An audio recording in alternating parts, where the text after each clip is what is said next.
Number 1. ATF agent tased and arrested.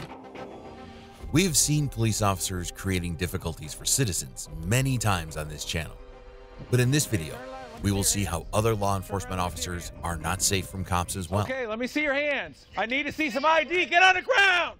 On July 7, 2020, ATF agent James Burke was visiting a home in Columbus, Ohio, to seize a shotgun from an individual who wasn't allowed to have a firearm.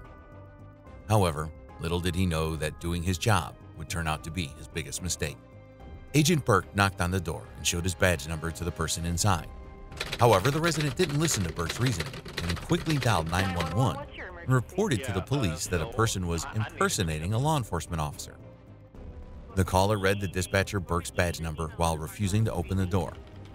Without bothering to check the agent's badge number, Officer Joseph Fahey and Officer Kevin Winchell were assigned to respond to the location. From the moment Officer Fahey appeared on the scene, he started yelling at Agent Burke. First, the officer asked him to show his hands, and after a second, Turn around, let me see your hands. Fahey asked Agent Burke to show him his ID. I need to see some ID. Get on the ground! But as these statements were not already confusing enough, he then proceeded to command the agent to get on the ground. Now, all of these three commands are contradictory to each other, and we have often seen that when a suspect cannot comply with all these commands at once, then he is the problem. Well, he couldn't show his ID because you, Officer Fahey, asked him to do 3 different things at one time, and all that while holding him at gunpoint. Despite Agent Burke's telling Officer Fahey that he was a federal agent, Fahey kept his gun pointed at him while doing nothing to confirm Burke's ID. I'm a federal agent. 9171-103. I'm a federal agent. He asked the agent to get on the ground, which Burke denied at first, saying it wasn't happening. However, he eventually gave up in front of 2 police officers' never-ending demands. But even that didn't make the cops happy. As the cops got the agent on the ground, they attempted to handcuff him, which Agent Burke resisted, saying that they could check his ID. But the officers weren't interested in confirming anything and continued trying to handcuff Agent Burke. As a struggle ensued, Officer Fahey took out his taser and tased the agent. After doing what they love, that is, using excessive force against a non-threatening suspect, the officers finally took out Agent Burke's ID and confirmed that he was a federal agent. But even then, they kept him in handcuffs while telling him that he should be ashamed of himself because he didn't show any professionalism. Quite ironic, isn't it? You ought to be ashamed of yourself. Officer Fahey then told Burke that he had his chance to explain himself. Get in the car. Get in the car. Which chance was he talking about is unknown to this day. After telling him to be ashamed of himself, the officers forced the agent into the back of a police car. Burke kept telling them that he needed air and that he had a breathing problem. Sir, get your legs in. I need air. However, the police officers had decided to treat him like they often treat an ordinary citizen and ignored his requests. After securing the agent, Officer Fahey then turned to the caller, who had accused Burke of impersonating a police officer. If you will, hang out. The sergeant may want to talk to you. Thank you. After holding Agent Burke for more than an hour, the police finally released him without any charges.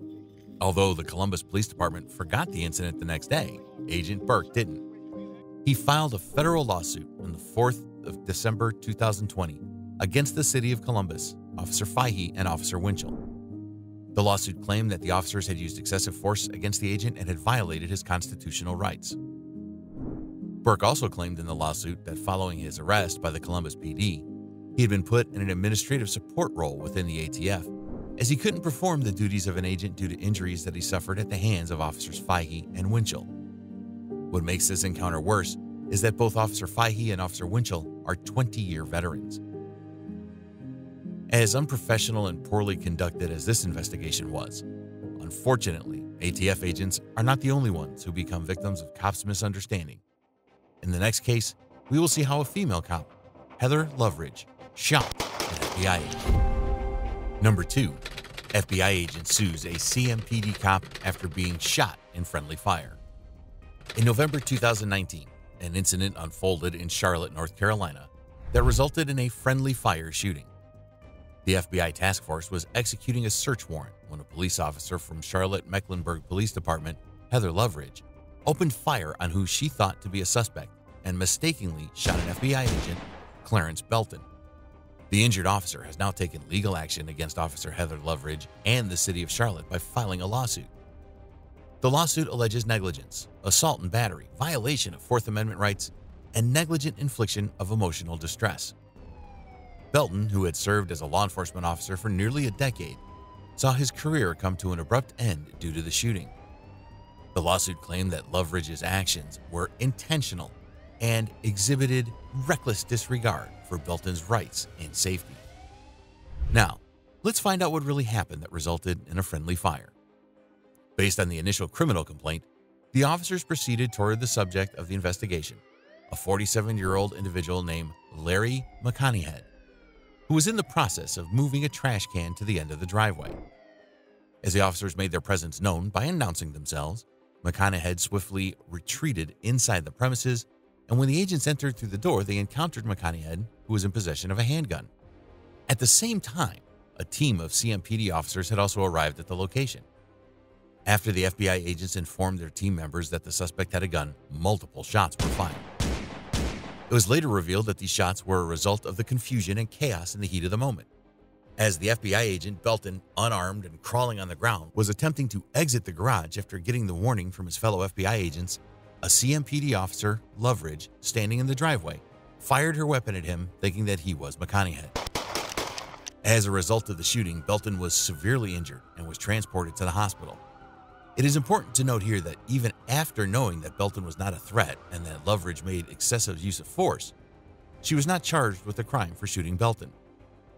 However, the Charlotte-Mecklenburg Police Department's Independent Shooting Review Board concluded that her actions violated the department's use of deadly force policy. After filing the lawsuit, Belton is now seeking compensation for his injuries, pain and suffering, loss of income and retirement benefits, and any other losses deemed compensable. The lawsuit also claimed that Loveridge acted unreasonably when she intentionally shot Belton, who was unarmed and crawling on the ground, and did not pose a threat to Loveridge or any other officer. And she did not stop shooting at Belton until she heard someone say, "He's a cop."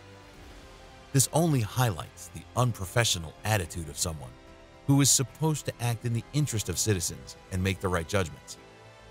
In his pursuit of justice, Belton is seeking damages in excess of $25,000 for the negligence, assault and battery, and violation of his Fourth Amendment rights.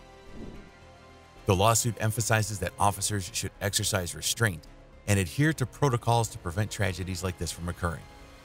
It highlights the need for thorough investigations and accountability when incidents involving law enforcement officers take place. Belton, a former FBI task force officer, seeks justice and compensation for the injuries he sustained and the impact on his career. As of now, the case is still pending in court, while Loveridge has been cited for termination by the CMPD. This case has reopened a debate about whether police officers are really as good at judgment as they like to think. Loveridge's actions also highlighted the deaths of all innocent people in the past who died just because a cop considered them to be a danger. It has happened multiple times in the past when officers mistook a gun for a taser or shot an innocent person thinking that he was a threat. All these cases demand one thing: more accountability for law enforcement officers. If you want to expose more of these officers, please subscribe to the channel.